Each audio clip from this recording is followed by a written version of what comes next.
Hey, thanks for joining me. This is a relaunch of my channel, Aesthetic Control. My name is Reed. I am a photographer in the Southeast United States, and for the past 10 years, I have been shooting a lot of different films and cameras and all the fun stuff, but one thing that has stuck with me throughout that time has been good old Ilford HP5 and my Leica M6 with some sort of 28mm lens. This is the Voigtlander Ultron 28mm 2, I think. Anyway, great lens. I'll talk more about this setup at another time, but this is going to be the crux of the channel. One camera, one film, one lens for 1 year, and we'll see where we go from there. So thanks for joining me. Let's dive in.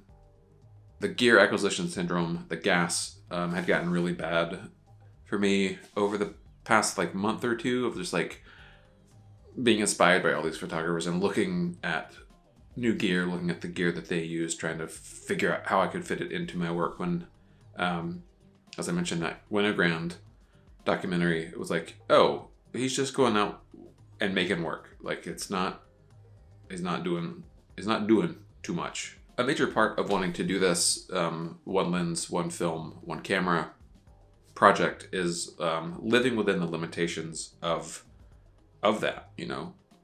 Not taking a bunch of cameras with me all the time, which over the years has gotten very old. Traveling with multiple kinds of film is super annoying, especially when you fly. So that will eliminate one component of a pain point. The other is just to focus. You know, it's as photographers, as film photographers, it's fun to try new film, new cameras, new lenses, all the fun stuff. But then that leads, at least for me, to what feels like kind of, you know, jumbled schizophrenic output of I shot this and that and this thing, and none of it, you know. When you shoot like that, you have to be very purposeful in making work that fits together. If you're shooting different films, different cameras, different styles, whatever.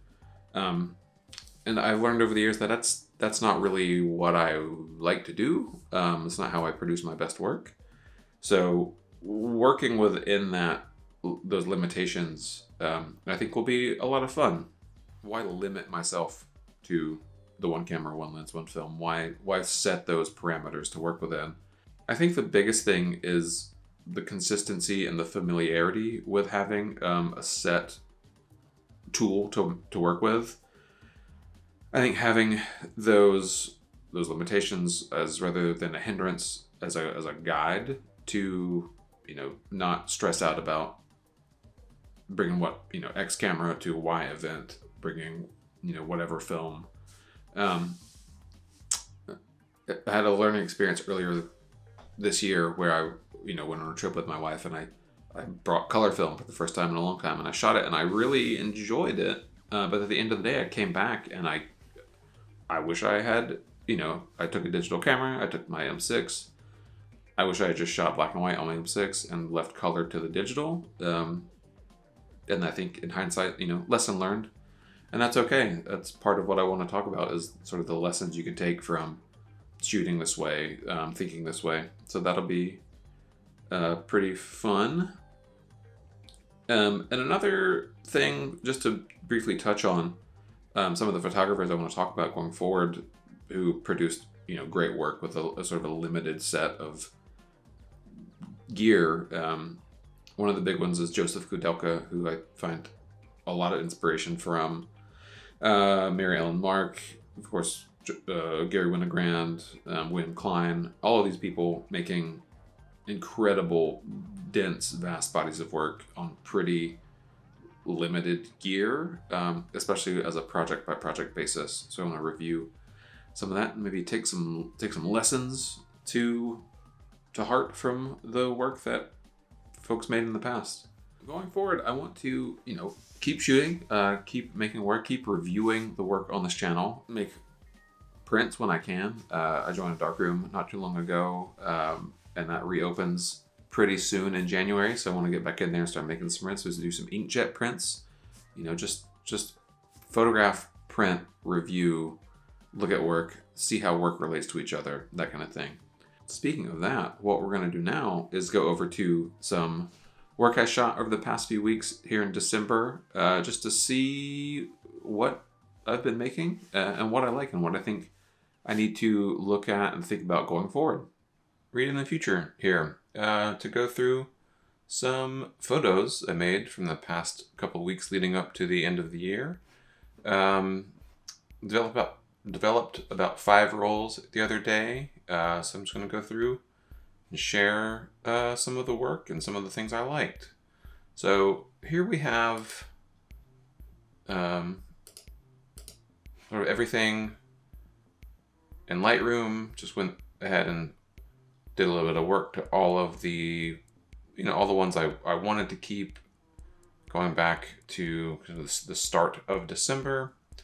I'll pull up the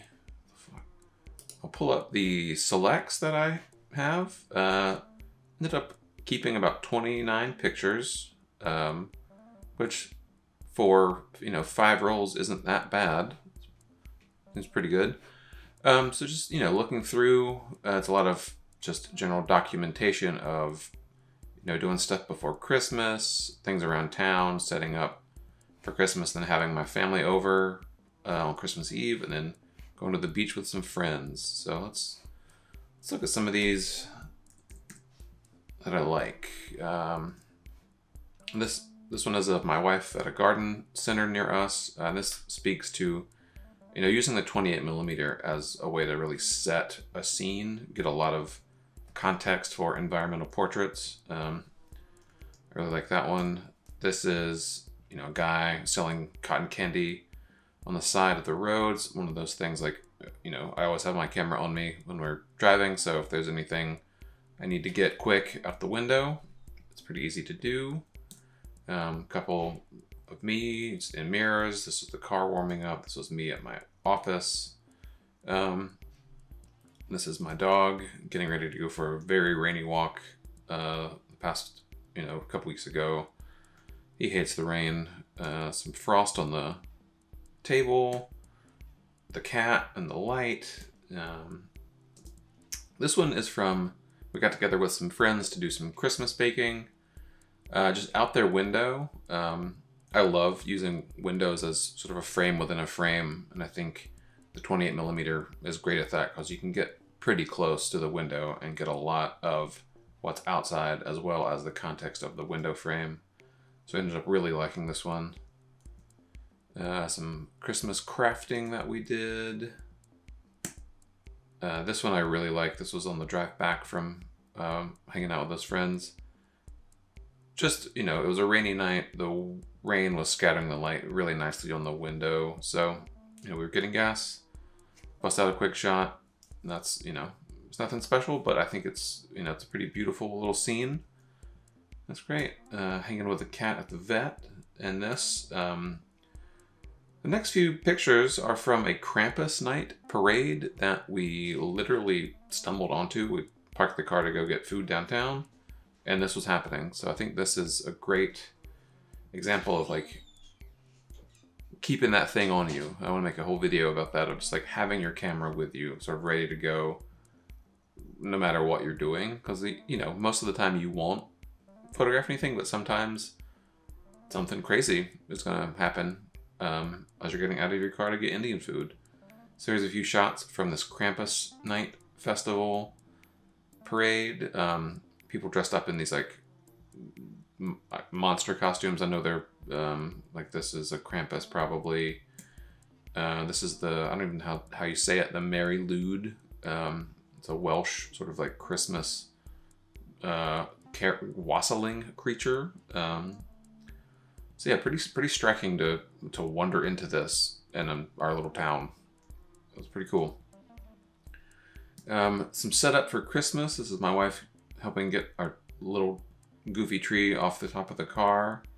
And another is one of those things, you know, I had the camera on me as we got out of the car. I got a couple shots and then put it away to help. more setting up Christmas lights. I think this is a good, like a really great shot and kind of a storytelling shot. You know, you have the context of the porch. I'm up on a ladder. You see the lights hanging. You see my wife pointing to like, you know, where things need to be adjusted and fixed. And then a shot of her through those lights, just in our yard before we did any raking. Pretty cool. Setting up the tree. A photo of the tree with some signs that my friend did. You know, just documenting daily life around the house, you know, things like that.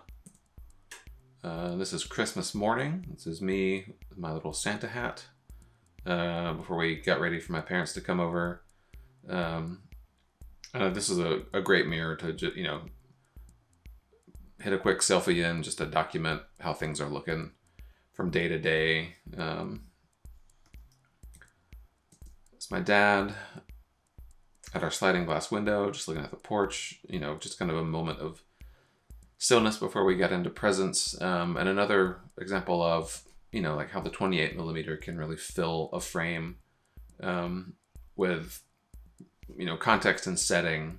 And this, the Ultron 28 f2, really nice out of focus area on that lens. Even, you know, this is probably f4, maybe 2.8, something like that. And still nice and sharp. Doing the presents in the living room. My dad and aunt getting their presents. And I'll make a video down the road about like documenting daily life and how that looks over the course of time. Because I have, you know, 10 years worth of photos of my parents and family opening presents on Christmas morning. Not always shot with the Leica, but usually shot on black and white film. So I think there's a good sort of through line to go back and look through. And it's a lot of fun to do that and just see how people have changed, how the spaces have changed, things like that. And then sort of wrapping up the day, them leaving, my mom and aunt. You know, and this, again, 28mm, you can really fill the frame with figures, form, content, and you can get close. I like to get close. I think that's a good way to sort of arrange a composition, you know, sort of leading through the frame and over. And then we had a quick beach trip after Christmas with some friends. And again, the 28mm, really great to set, you know, a scene and give context and use lines and composition to really bring your eye in. Or if there are no lines in the composition, to really like center and isolate a figure against a huge sort of, you know, vast background. And do it from not a super far distance away. You know, I wasn't super close to them. That's my wife and our dog. But, you know, sometimes smack somebody dead center in the frame, horizon right through the middle, it can work and look pretty good. And then us, you know, my friends walking down the beach with their dog. And I think with this one, I think the figure in the background really adds to the photo. I think just them alone, you know, it'd be, oh, our friends strolling down the beach with their dog. That's nice. But having that sort of like distance in the figure to draw your eye in and really push you down the beach, I think works really well. So yeah, those are the hits from the last few rolls I've shot at the end of the year. Looking forward to shooting and sharing some more. So one big thing that has inspired me to sort of document the one camera, one film, one lens project or whatever I'm doing is just the relationship between being a photographer and social media and YouTube and the internet has become this like entanglement of a bombardment of gear reviews, new cameras, new film, old film. You know, all this is a nonstop like barrage of content that I feel like makes it easy to not go out and photograph. It's a lot more immediately engaging to sit and watch a camera review of a cool camera and start to, dream of what you could do, but you don't actually go do it because maybe you can't afford it, or maybe it's just like it doesn't make sense right now, or you have other stuff on your plate, like your job, your life, just gets in the way of going out and photographing. And I think that taking the time to focus, one camera, one lens, one film, for me, and maybe for other people, is to the daily documentation of like your life, your travels, your day to day, might not feel interesting in the immediate, but over time creates a body of work or a narrative or a thematically connected group of photos that you can pull from and go back and start to find things in that maybe you weren't thinking about at the time, or that have sort of revealed themselves as you've gotten distance from what you've shot. One of the big things that inspired me to do this project, there's the Alex Soth Magnum course that came out a few years ago. I signed up for that and took it, and it's great. Highly recommend it. But one thing that stuck with me, and has stuck with me for several years now, he said, the narrative will reveal itself, which I think is a great way to think about photographing, like diaristic photographing. You don't always need to have a project or a goal or something that you're looking for to go out and shoot.